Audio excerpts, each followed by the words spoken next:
Maarja kirik on Eesti ajaloo seisukohalt väga oluline kirik.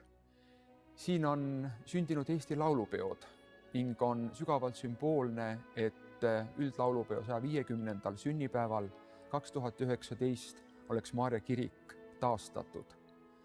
Me taastame Maarja kirikut kui koguduse kirikut, aga ka kui kogukonnakeskust tartlastele, sellepärast et uuenenud Maarja kirik oma paljude võimalustega võimaldab läbi viia, korraldada väga eripalgelisi ettevõtmisi.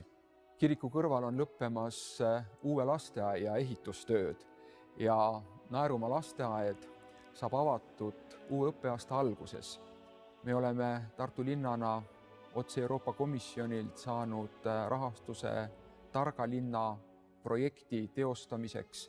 See projekt näeb ette ümberkaudsete hruštšovkade põhjaliku rekonstrueerimise tarkadeks majadeks ehk smartovkadeks. Raudteejaam ja raudteejaama ümbrus muutuvad, kogu see linnaosa hakkab hoopis teistsugune välja nägema ja loomulikult ka Maarja kirik peab saama väärilise kuue ning korralikult taastatud selles muutuvas linnaosas. Me oleme Tartus taastanud Jaani kiriku, me oleme Tartus taastanud Pauluse kiriku. Need on olnud väga suured ettevõtmised.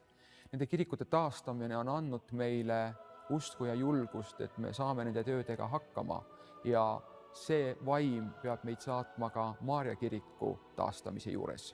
Ma usun, me saame selle tööga hakkama.